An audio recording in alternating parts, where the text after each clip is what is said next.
നമസ്കാരം. ഹമാസ് തടവറയിൽ 738 ദിവസം കഴിഞ്ഞതിന് ശേഷം കഴിഞ്ഞ ദിവസം പുറത്തെത്തിയ ബന്ദികളിൽ പലരും അവരുടെ രൂപം മൊത്തം മാറിയതായിട്ടാണ് ബന്ധുക്കൾക്കും കൂട്ടുകാർക്കും എല്ലാം തന്നെ കാണാൻ കഴിഞ്ഞത്. നല്ല ആരോഗ്യമുണ്ടായിരുന്ന പലരും തീരെ ശോഷിച്ച് അനാരോഗ്യമുള്ള ആളുകളായിട്ടാണ് കാണപ്പെടുന്നത്. ചിലരുടെ മുഖത്തിൻ്റെ ആകൃതി പോലും മാറിപ്പോയിരുന്നു. അതുപോലെ പലരുടെയും ശരീരത്തിൽ ഇവരുടെ ഭീകരമായ മർദ്ദനമേറ്റതിൻ്റെ പാടുകൾ ഇപ്പോഴും ഉണ്ടായിരുന്നു. അതിൻ്റെ ഒരുപാട് കായികമായ പ്രശ്നങ്ങൾ അവരെ പലരെയും നേരിട്ടിരുന്നു. എങ്കിലും എല്ലാവരും പുറത്തെത്താൻ കഴിഞ്ഞതിൽ ഏറെ സന്തുഷ്ടരാണ് എന്നാണ് അവർ വെളിപ്പെടുത്തിയത്. ഇവർ ശാരീരികമായി മാത്രമല്ല അങ്ങേയറ്റം മാനസികമായും പലരും തളർന്നുപോയി എന്നാണ് കരുതപ്പെടുന്നത്. കാരണം ഇവരുടെ കൺമുന്നിൽ വെച്ചാണ് പലപ്പോഴും കൂടെയുള്ള ബന്ദികളെ ഭീകരന്മാർ വധിക്കുന്നത്. അതുകൂടാതെ ഇവർക്ക് കൃത്യമായ ഭക്ഷണമോ മരുന്നോ വെള്ളമോ ഒന്നും തന്നെ നൽകാതിരുന്നത്, ഇതൊക്കെ തന്നെ ഇവരിൽ പലരുടെയും മാനസിക നില പോലും തകരാറിലാക്കി എന്നാണ് പറയപ്പെടുന്നത്. അടുത്ത ഏത് നിമിഷമാണെങ്കിലും താൻ കൊല്ലപ്പെടാം എന്നൊരു ചിന്ത ഇവരിൽ പലരും ഉണ്ടായിരുന്നു.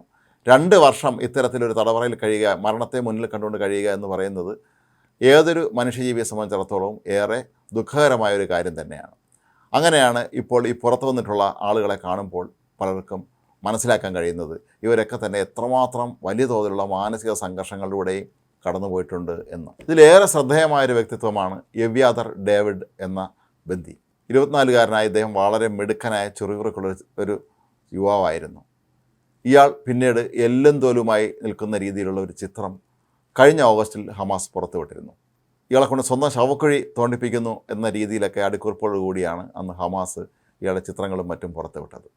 കഴിഞ്ഞ ദിവസം എവ്യാതർ പുറത്തു വന്നപ്പോഴും അദ്ദേഹം അങ്ങേയറ്റം ക്ഷീണിതനായി തന്നെയാണ് കാണപ്പെട്ടിരുന്നത്.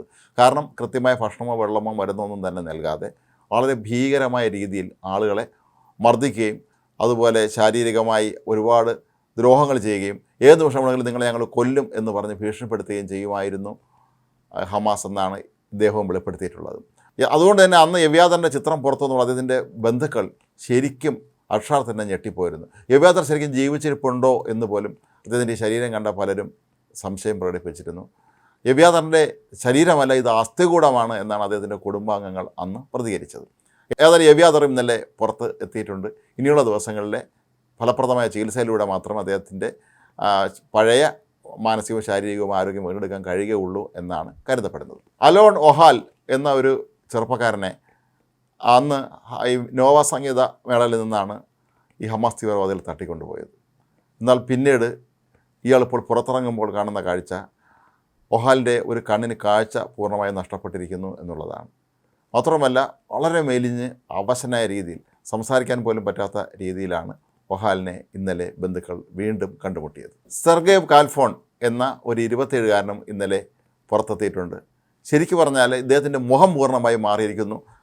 തട്ടിക്കൊണ്ടു പോകുന്നതിന് മുമ്പും കഴിഞ്ഞ ദിവസം പുറത്തിറങ്ങിയപ്പോഴുമുള്ള ഇയാളുടെ 2 ചിത്രങ്ങൾ വെച്ച് താരതമ്യപ്പെടുത്തുകയാണെങ്കിൽ ഈ മുഖങ്ങൾ തമ്മിൽ യാതൊരു ബന്ധവുമില്ല. ഇത് ഏതോ മറ്റൊരാളാണെന്ന് തോന്നിപ്പിക്കുന്ന രീതിയിലാണ് ഇയാളുടെ മുഖം മാറിപ്പോയത്.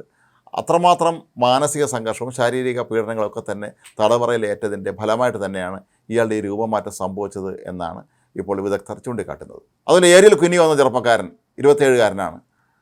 ഇയാൾ തട്ടിക്കൊണ്ടു പോകുന്ന സമയത്ത് വളരെ ആരോഗ്യവാനായ ഒരാളായിരുന്നു. പക്ഷേ ഇപ്പോൾ കാണുന്നത് കണ്ണൊക്കെ കുഴിഞ്ഞ് ശരീരം ആകെ മെലിഞ്ഞ് വല്ലാത്ത ഒരു ശാരീരിക അവസ്ഥയിലാണ് ഈ മനുഷ്യനെ ഇപ്പോൾ കണ്ടുമുട്ടുന്നത്. 27 വയസ്സുള്ള കുനിയോയെ ഇപ്പോൾ കണ്ടാൽ അതിൻ്റെ എത്രയോ ഇരട്ടി പ്രായം തോന്നിക്കും എന്നാണ് ബന്ധുക്കൾ പറയുന്നത്. ഇന്നലെ പുറത്തിറങ്ങിയാൽ ഏറെ ശ്രദ്ധിക്കപ്പെട്ട മറ്റൊരു മനുഷ്യനാണ് എയ്താൻ ഹോൺ. ഇയാൾ നോവ സംഗീത മേള നടന്ന സ്ഥലത്തെ സെക്യൂരിറ്റി ഉദ്യോഗസ്ഥനായിരുന്നു.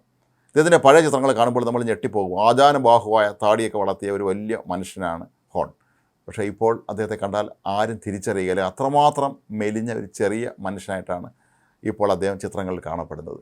മാത്രമല്ല ഈ ഹോണിനുള്ള വലിയൊരു പ്രത്യേകത, തീവ്രവാദികൾ നോവ സംഗീതമേളയിലേക്ക് അതിക്രമിച്ച് കയറിയെത്തി ആക്രമണം നടത്തുന്ന സമയത്ത് അവിടെ ഉണ്ടായിരുന്ന പലരെയും രക്ഷിക്കാനും ഈ ഇവരെയൊക്കെ തന്നെ പ്രതിരോധിക്കാനും ഇയാൾ ശ്രമം നടത്തിയിരുന്നു എന്നാണ് പറയപ്പെടുന്നത്. ഒരുപക്ഷെ അതിൻ്റെ കൂടി പ്രതികാരം അവർ തടവറയ്ക്കുള്ളിൽ വെച്ച് ഇയാളോട് ചെയ്തിരിക്കാം എന്നാണ് കരുതപ്പെടുന്നത്. എന്നാൽ തടവറ കഴിഞ്ഞിരുന്ന കുറേ ആളുകൾ വലിയ പ്രശ്നങ്ങളൊന്നുമില്ലാതെയാണ് കാണപ്പെട്ടിരുന്നത്. ഒരുപക്ഷെ അവർ ഭൂഗർഭ തുരങ്കങ്ങളിലല്ലാതെ ഗാസിലേതെങ്കിലും വീടുകൾ കഴിഞ്ഞവരായിരിക്കാനാണ് സാധ്യത.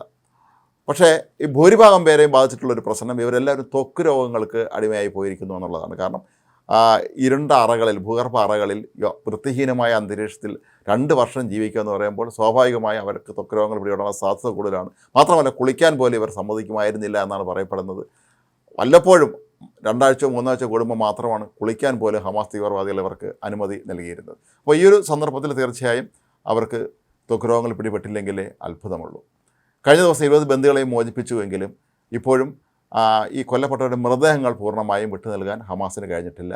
ഇവരുടെ മൃതദേഹങ്ങൾ എവിടെയാണ് എന്ന് പോലും കൃത്യമായി അവർക്ക് അറിയാൻ കഴിയുന്നില്ല എന്നാണ് പറയപ്പെടുന്നത്. ഇപ്പോൾ തുർക്കിയും ഈജിപ്തും എല്ലാം ഉൾപ്പെടുന്ന വിവിധ രാജ്യങ്ങൾ ചേർന്ന് ഒരു കൺസോർഷ്യം രൂപീകരിച്ചതിന് ശേഷം ഈ മൃതദേഹങ്ങൾക്കായുള്ള തിരച്ചിൽ നടത്തുകയാണ് എന്നാണ് പറയപ്പെടുന്നത്. 28 പേരുടെയും മൃതദേഹങ്ങൾ തിരികെ നൽകിയില്ലെങ്കിൽ ഒരുപക്ഷെ അതിൻ്റെ പ്രത്യാഘാതം വലുതായിരിക്കുമെന്ന് നേരത്തെയും ഇസ്രായേൽ മുന്നറിയിപ്പ് നൽകിയിരുന്നു.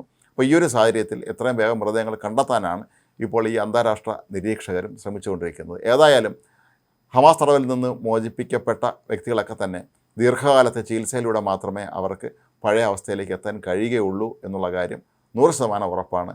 ഇവരുടെ ഈ ചിത്രങ്ങൾ കാണുമ്പോൾ നമുക്കത് വ്യക്തമായി മനസ്സിലാവുകയും ചെയ്യും.